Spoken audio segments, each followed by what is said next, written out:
Hola, hem vingut a la Laia del Museu Picasso de Barcelona per parlar amb en Pep Fernández, que és un llibreter de llarguíssima trajectòria i molt bon coneixedor dels llibres rars, com els llibres d'artista, les edicions limitades i llibres que són difícils de veure i de trobar.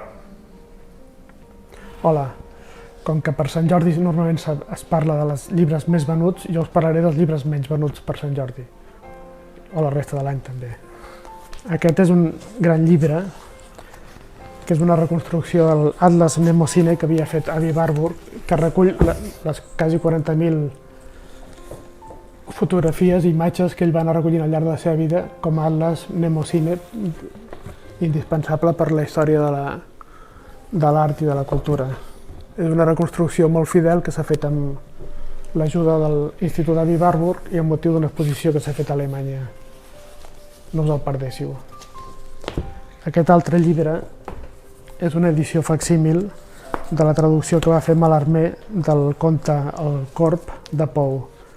S'ha fet igual que s'havia fet la primera edició, amb els gravats i les il·lustracions que en va fer Manet, i té la gràcia de que, a part de la traducció que va fer Mallarmé de Pou, inclou també una traducció del francès a l'anglès de la traducció que va fer-ne Mallarmé.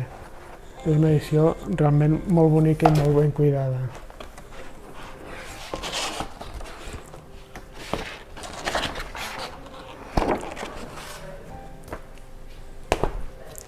Una altra edició que us volia ensenyar és aquesta, que és una col·laboració entre un poeta i un artista. El poeta és Paul Éluard i l'artista és Fernand Léger, i va il·lustrar aquest poema de Paul Éluard que es deia Liberté, i el resultat va ser aquesta meravella que aquí podeu veure. Això anem posant aquí. Un altre llibre que també us vull parlar és aquest, que correspon a l'obra del Iago Hortal, que ara té una exposició a Can Framis i podeu veure-la. És un llibre molt il·lustrat que inclou les seves peces i també les que ha fet en col·laboració amb Peter Halley. El llibre és realment una edició molt ben feta, que representa tota l'obra que ha fet ell fins ara, l'última sobretot. Un altre llibre que us volia ensenyar és aquest. És un recull sobre l'art de la decadència, sobretot al segle XIX, final de segle, que inclou el treball de molts artistes pintors. Odilon Redon, Mucha, Beardsley. Realment és Gustav Klimt, Schiele i d'altres. És una edició molt cuidada i molt completa. Felician Robs també hi és.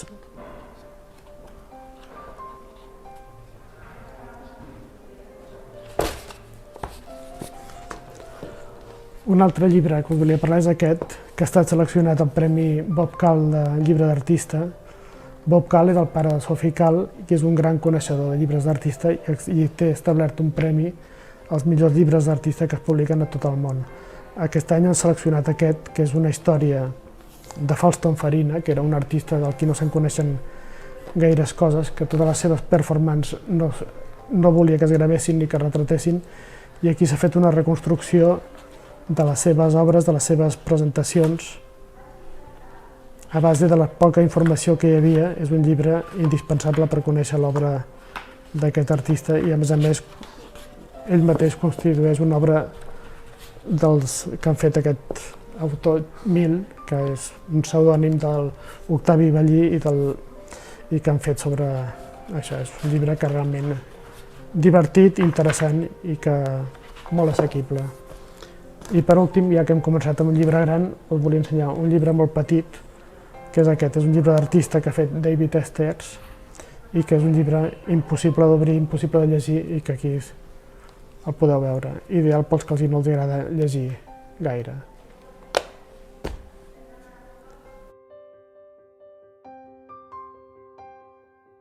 Pep Fernández és un membre molt important de l'equip de llibreteres i llibreters de l'AIE que treballa en museus, centres culturals, arxius, biblioteques i altres institucions.